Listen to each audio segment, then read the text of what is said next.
पानी की बचत और संचय करना बहुत आवश्यक है। पानी के महत्व को समझने पर ध्यान देना होगा। केवल सीमेंट की बड़ी बड़ी इमारतें खड़ी करने से काम नहीं चलेगा। वृक्ष लगाने का काम तेज गति से चलाया जाए। बावड़ी, तालाब, कुएं और पुरानी जल संरचनाओं को पुनर्जीवित करने का काम किया जाए। ये बात विधायक दिलीप सिंह परिहार ने नीमच में किलेश्वर महादेव मंदिर परिसर में नगर पालिका द्वारा आयोजित जल गंगा संवर्धन अभियान के समापन अवसर पर पुरस्कार वितरण एवं सम्मान समारोह में कही। कार्यक्रम के शुरुआत में महिलाओं द्वारा किलेश्वर महादेव मंदिर के गेट से कलश यात्रा निकाल कर हुई। कलश यात्रा के बाद भगवान महादेव का अभिषेक किया गया। इस अवसर पर कलेक्टर दिनेश जैन ने कहा कि मध्य प्रदेश शासन का अभियान आने वाले समय में बहुत उपयोगी साबित होगा। नगर पालिका अध्यक्ष स्वाति चोपड़ा ने अपने उद्बोधन में कहा कि प्रकृति की दौड़ में हम पर्यावरण को भूल गए हैं। आने वाले समय में 11,000 पौधारोपण का हमारा लक्ष्य है। बताते चले कि जल गंगा संवर्धन अभियान 5 जून पर्यावरण दिवस से प्रारंभ होकर 16 जून गंगा दशहरा तक चला। आज के कार्यक्रम में महाकाल की नगरी से मुख्यमंत्री डॉक्टर मोहन यादव के उद्बोधन का सीधा प्रसारण भी किया गया। कार्यक्रम में चित्रकला प्रतियोगिता के विजेताओं, पर्यावरण के क्षेत्र और स्वच्छता अभियान में उत्कृष्ट कार्य करने वाली संस्थाओं और सदस्यों को सम्मानित किया गया। कार्यक्रम में SP Ankit Jaiswal, CO Guruprasad, deputy collector Preeti Singhvi, प्रभारी सीएमओ चंद्रसिंह धारवे, हेमंत हरीत, छाया जायसवाल, वंदना खंडेलवाल, राजेंद्र पहलवान मंचासीन रहे। कार्यक्रम की शुरुआत मां शारदा के चित्र पर माल्यार्पण और दीप प्रज्वलन के साथ हुई। इस अवसर पर बड़ी संख्या में नगर पालिका के अधिकारी, कर्मचारी और पर्यावरण प्रेमी मौजूद रहे। पर्यावरण की सुरक्षा को लेकर विधायक दिलीप सिंह परिहार द्वारा उपस्थित जनों को संकल्प दिलवाया गया। कार्यक्रम का संचालन विजय बाफना ने किया।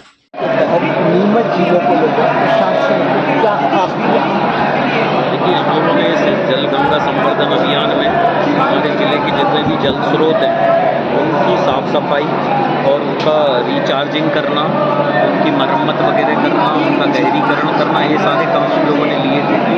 जिसमें कि हम लोगों ने 243 ग्राम पंचायतों में बहुत सारे जगहों के साफ सफाई करवाई गई है। इसमें पुरानी बावड़ियों का हम लोगों ने संरक्षण कर रहे हैं। पुरानी बावड़ियों का हम लोग एक पूरा संकलन भी करेंगे ताकि उन पर पूरे ज़िले में कितनी बावड़ियाँ हैं उसका जानकारी मिल जाएगी। करीब 4,000 को रिचार्ज करने के लिए हम लोग गाँव वालों को प्रेरित कर रहे हैं। प्रत्येक पंचायत में कम से कम 20 जो हुए उनको रिचार्ज किया जाए और उनमें पानी साल भर बना रहे। इसी तरह हम लोगों ने 3 नदियों को लिया है। तीनों ब्लॉक में एक नदी को पुनर्जीवन करने के लिए उसका भी अभियान चला रहे हैं। इसके अलावा हम लोगों ने प्रत्येक परिवार से आग्रह किया है कि जब अभी बारिश का समय आएगा तो वो लोग कम से कम 10 पौधे ज़रूर लगाएं। नीमच शहर में भी हम लोग जो है एक वैरायटी के पौधे करीब 5,000 पौधे जो हैं चंपा के लगाने का हम लोग एक प्लान कर रहे हैं। इसी तरह हम लोग जो भादवा माता जाने का रास्ता है जबासा से वहाँ पर दोनों ओर करीब 1,500 पौधे लगाने का हम लोगों ने एक प्लान किया है ताकि वो पूरा जो 1-1.5 किलोमीटर का पैच है वो अच्छा हरा भरा हो जाए। तो ये संरक्षण अभियान जो है हम लोग लगातार इसको चलाएंगे और कोशिश करेंगे कि हमारा जल स्तर ऊपर आए और पानी के संबंध में लोग जागरूक हों और वाटर बजटिंग को भी समझें लोग कि पानी जितना हमारे पास उपलब्ध है उसको कैसे खर्च करें। मैडम, जल गंगा संवर्धन अभियान के तहत नगर पालिका द्वारा क्या क्या मुख्य कार्य किए गए?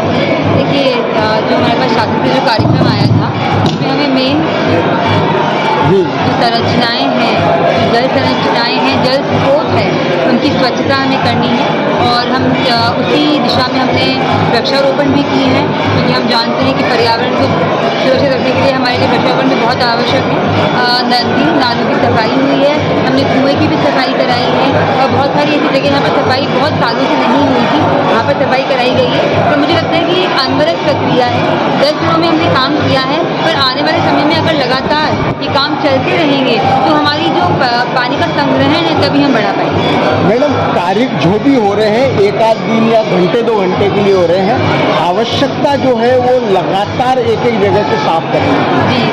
जी, मैंने भी जब अधिकारियों से लगातार मैं चर्चा कर रही हूँ इस विषय में क्योंकि काम जो है वो बड़े प्रोजेक्ट हैं। अगर हम एक काम को शुरू कर रहे हैं तो उसमें लगभग हमें 4 से 5 दिन चाहिए क्योंकि वो बहुत बड़े बड़े प्रोजेक्ट हैं और ऐसे 15 से 20 स्थान चिन्हित हमने कर लिए हैं जो आने वाले समय में हम उनका प्रोजेक्ट बनाकर और उसके हिसाब से उसको आगे बढ़ा पाएंगे टेंडर प्रक्रिया में। जलकुंभी भी आड़े आ रही है। जी, जलकुंभी जैसा हम जानते हैं नीमच की एक बहुत बड़ी प्रॉब्लम है और जलकुंभी को हटाने का प्रयास जब भी हमने किया है वो वापस बहुत जल्दी ग्रो हो जाती है और उसके लिए हमें एक बृहद स्तर पौधारोपण के लिए क्या लक्ष्य?